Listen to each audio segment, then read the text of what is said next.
పులివెందుల ఒంటిమిట్టలో కూటమి సర్కార్ నిజంగా గనక అరాచకం సృష్టించి ఉంటే ఖచ్చితంగా దానికి బీజేపీ సపోర్టు కేంద్రం సపోర్టు ఉండి తీరుతుంది కదా. BJP is a part and parcel of the కూటమి కదా ఉండదు. ఎగ్జాక్ట్లీ కదా అంబటి రాంబాబు గారు. అలా అనుకున్నప్పుడు ఎందుకని ఉపరాష్ట్రపతి ఎన్నికల్లో వైసీపీ అదే బీజేపీకి మద్దతుగా ఓటు వేసింది? That is our policy.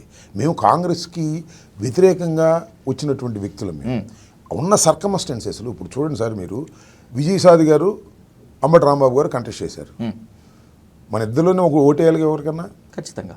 మూడో వ్యక్తి నాకు కావాల్సిన వ్యక్తికి ఓటేయలేం కదా.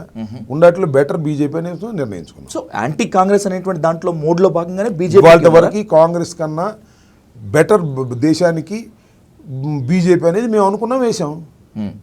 కానీ ఎందుకు ఉపరాష్ట్రపతి ఎన్నికలకు బీజేపీకి మద్దతుగా ఓటు వేశారో వైసీపీ ఎంపీలను నిలదీయండి, అప్పుడు వాళ్ళ నిజస్వరూపం బయటపడుతున్నటువంటిది నారా లోకేష్ స్టేట్మెంట్. నారా లోకేష్ అన్నారని మాత్రమే కాదు, ప్రజల్లో కూడా అనుమానాలు ఉన్నాయి.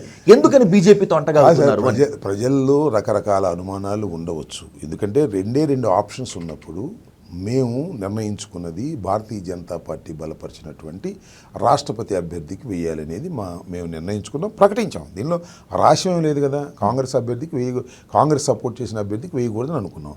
ఉన్న పరిస్థితుల్లో దట్ ఈస్ ద బెస్ట్ అనేది మా అభిప్రాయం. Rambabu garu, I'm asking you very straightly, yes, anti Congress mode తీసుకొని బీజేపీకి సపోర్ట్ చేశారా, లేకపోతే నెంబర్ గేమ్ అనేదో మీకు పైకి చెప్తున్నప్పటికీ కూడా ఒకవేళ బీజేపీకి ఎదురు తిరిగితే జగన్మోహన్ రెడ్డిని ఖచ్చితంగా మళ్ళీ జైలుకి పంపిస్తారు, ఈడీనో సిబిఐనో దేన్నో ఒకటి ప్రయోగిస్తారనేటువంటి భయమా? అసలు బీజేపీకి ఎదురు తిరగవలసినటువంటి సందర్భం ఏంటంటే నాకు అర్థం కాలేదు. బీజేపీ క్వశ్చన్ కాదు, భారతదేశ ప్రధాని భారతీయ జనతా పార్టీకి సంబంధించినటువంటి వ్యక్తి ఉన్నాడు. మేము భారతీయ జనతా పార్టీకి సంబంధించినటువంటి మోడీ గారు ఉన్నప్పుడు కూడా మేము ఏం చెప్పాం? మోడీ గారు రాజకీయాలకు అతీతంగా మాకు గౌరవప్రదమైనటువంటి వ్యక్తి అని విశాఖపట్నంలో జగన్మోహన్ రెడ్డి గారు చెప్పారు, గుర్తుందా లేదా? మేము ఎప్పుడైనా కాంగ్రెస్ పార్టీతో ఎలైన్ అయ్యామా? కాలేదు కదా. కాంగ్రెస్ పార్టీ నుంచి బయటకు వచ్చాం మేము, అంతే. కాంగ్రెస్ పార్టీకి బయటకు వచ్చి కాంగ్రెస్ పార్టీకి వ్యతిరేకంగానే ఉన్నాం మేము టిల్ నౌ.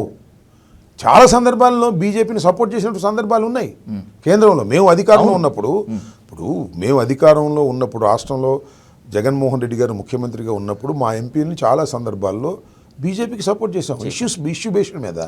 ఇవాళ కూడా మేము ఉన్నట్టు ఇది బెటర్ అనుకున్నాం. అదే పర్మనెంట్గా ఇక భారతీయ జనతా పార్టీకి మేము చేస్తామని అనుకోవడానికి వీల్లేదు. మేము రాష్ట్ర ప్రయోజనాల దృష్ట్యా మా స్ట్రాటజీలు మార్చుకుంటాం.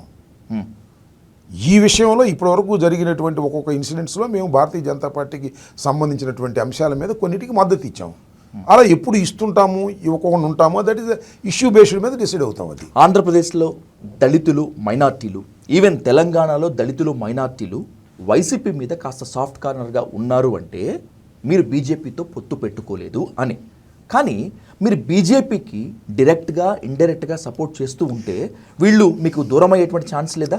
వాళ్ళు అర్థం చేసుకుంటారండి. మేము బీజేపీలో పార్ట్ అండ్ పార్సల్ ఏమి మేము కాదే, అదొక ఇండిపెండెంట్ పార్టీ. మేము ఎప్పుడు బీజేపీతో సయోధ్యులు, ఎప్పుడు ఎన్నికల్లో ఎప్పుడు పొత్తులేము.